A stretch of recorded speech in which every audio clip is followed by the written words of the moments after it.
खबर बता दूं, देश के 10 राज्यों में डबल म्यूटेंट वायरस का कहर देखने को मिल रहा है। महाराष्ट्र, दिल्ली, पश्चिम बंगाल में डबल म्यूटेंट वायरस से बढ़े हैं केस। गुजरात, कर्नाटक, मध्य प्रदेश में भी डबल म्यूटेंट वायरस के केस बढ़े हैं। 14,000 जीनोम सीक्वेंसिंग के आधार पर डबल म्यूटेंट वायरस की यह जानकारी मिली है। जीनोम सीक्वेंसिंग क्या होती है ये भी हम पूछेंगे यहां पर दीपक आचार्य जी से, जो कि खुद वायरोलॉजिस्ट हैं, लेकिन डबल म्यूटेंट क्या ये हम आपको बताते रहेंगे। लेकिन डॉक्टर अग्रवाल, आप कुछ कहना चाह रहे थे, क्या आप डॉक्टर मिश्रा की बातों से सहमत नहीं है? क्या कहना चाह रहे हैं आप? जी गौरव, आई थिंक प्रोफेसर मिश्रा बहुत ही लर्नेड डॉक्टर हैं, लेकिन ये जो वायरस की जो स्टडीज आ रही हैं, मैं आपको उदाहरण देता हूं। आप देखिए, पहले पिछले साल केसेस एक घर में 1 या 2 होते थे। अब हमारे पास टेलीफोन्स आ रहे हैं। अगर एक आदमी को घर में हो जाता है तो 5, 10, 15 लोग जो भी उस घर में रह रहे हैं, उस स्टॉल में रह रहे हैं, सब संक्रमित पाए जा रहे हैं। तो ये वायरस ने अपना एक रूप बदल लिया है। सर, कोई दायरा तो होगा ना। मैं आपकी बात मानता हूं कि घरों में संक्रमण के मामले बढ़ रहे हैं, लेकिन वो कह रहे हैं कि अगर एक कोई कोरोना वायरस का मरीज है तो उसके आसपास 5-10 मीटर तक, जहां तक उसकी छोटी ड्रॉपलेट्स हवा तक जा रही हैं, वो हवा में संक्रमण फैलाती हैं, या कितनी भी दूरी तक हवा में संक्रमण फैल सकता है? देखिए, आप समझने की कोशिश करें।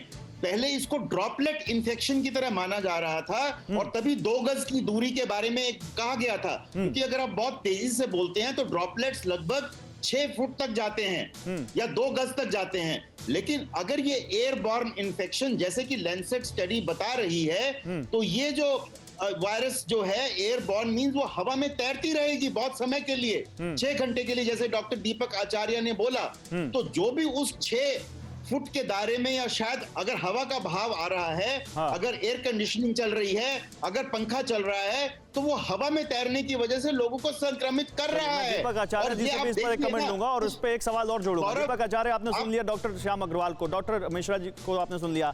एक तो ये बात हो रही है कि कैसे इसको तय करें कि हवा में कितनी देर तक वायरस रहता है। दूसरा, ये डबल म्यूटेंट बहुत सुन रहे हैं हम लोग, डबल म्यूटेशन, जीनोम सीक्वेंसिंग, ये बहुत टेक्निकल वर्ड्स आ रहे हैं। क्या आप आसान भाषा में इनका मतलब हमारे व्यूअर्स को समझा सकते हैं?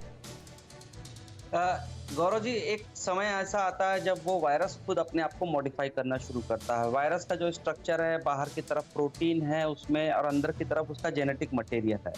एक समय के बाद में वो उसके अंदर में जो उसका प्रोटीन है, स्पाइक प्रोटीन, जो कांटे कांटे से दिखते हैं आपको, उसके अंदर में मॉडिफिकेशन करता है, और वो स्केप करता है। जब आपकी बॉडी में आता है और म्यूटेशन हो गया उसके अंदर में, मतलब उसका रूपांतरण हो गया, जैसे ही हमारे बॉडी में आएगा, और उसके लिए जो एंटीबॉडीज हैं बॉडी में, वो हमारे बॉडी में आने के बाद में उन एंटीबॉडीज को एस्केप दे देता है, यानी उनको चखा देता है किसी तरह से। तो वो जो एंटीबॉडीज उससे फाइट नहीं कर पाती, और ये ज्यादा अटैकिंग मोड में आता है। तो म्यूटेंट होने की वजह से वो एस्केप रूट मिल जाता है उसको, और वो बॉडी पर असर करता है, इसलिए ज्यादा इस समय घातक दिख रहा है, ज्यादा आक्रामक दिख रहा है। कुल मिलाकर ये है जीनोम सीक्वेंसिंग, जो बेसिकली होती है कि पता करा जाए, हर एक वायरस की एक लाइब्रेरी तैयार करी जाती है कि इसमें कैसे स्पाइक प्रोटीन्स हैं, कैसे इसका जेनेटिक मटेरियल है, और उस लाइब्रेरी के बाद में उसमें क्या चेंजेस आ रहे हैं वो स्टडी करना। यानी आसान भाषा में कहें कि वायरस का प्रकार पता करने के लिए एक तरह की जांच, जिसको हम जीनोम सीक्वेंसिंग कह सकते हैं।